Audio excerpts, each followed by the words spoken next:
Radar track of Delta Flight 431 for the crew of Delta Flight 431.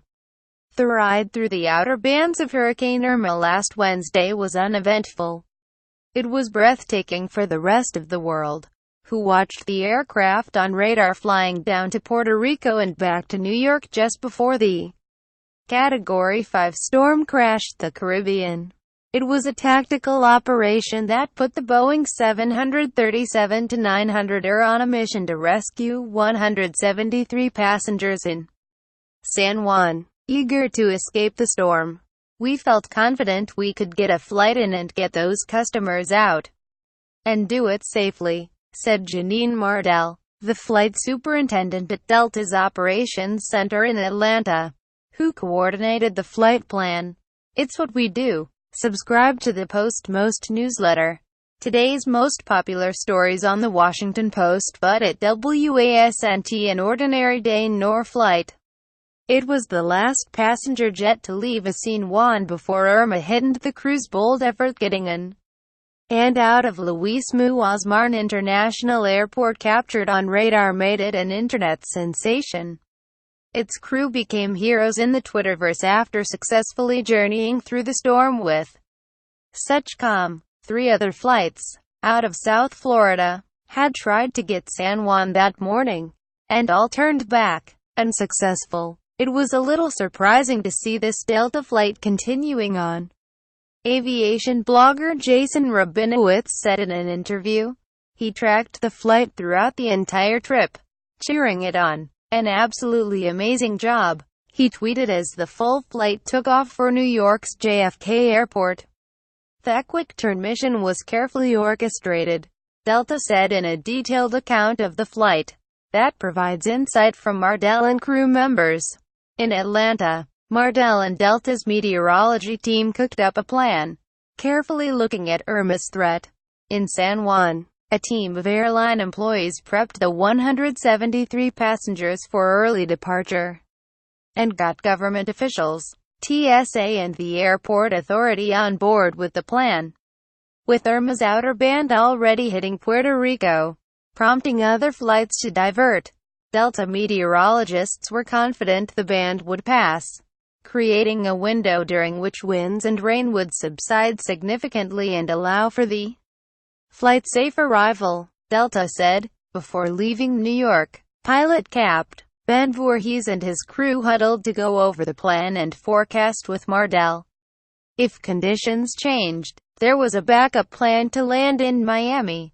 It wasn't even that bumpy till we got close. Voorhees said, we knew timing would be critical, but otherwise Janine and meteorology made it easy. Flight 431 arrived at the gate a minute after noon to 9 miles of visibility and light rain. The airline said it had encountered light to moderate turbulence as it approached landing. Winds were well below safe operating limits at around 28 miles per hour, and gusts up to 36 miles per hour.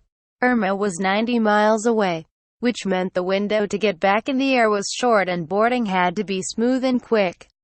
Boarding began just a few minutes later, and at 12:41 p.m., the aircraft took off as DL-302, with 173 passengers on board, flying in between Irma's bands. 8 minutes later, the airport closed. It was just about planning and perfect timing to be able to get in and back out while the others had to turn around. Rabinowitz said, Delta took this calculated risk. Had they gotten there and the weather had been poor, they would have had to return like everyone else. And that would have been bad news for those passengers. Heavy rain and historic winds lashed Puerto Rico's northeast coast that afternoon as Irma roared through the Caribbean with gusts of up to 111 miles per hour. There are few instances when passenger jets fly into areas under hurricane warnings. Airlines generally avoid such areas because the risks are too high.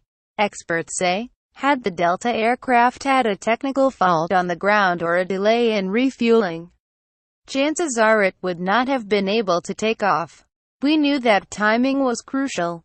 and we worked in full coordination above and below wing as well as with our vendors to get the flight refueled, serviced, boarded and dispatched in 40 minutes, said Michael Luciano, Delta's station manager in San Juan.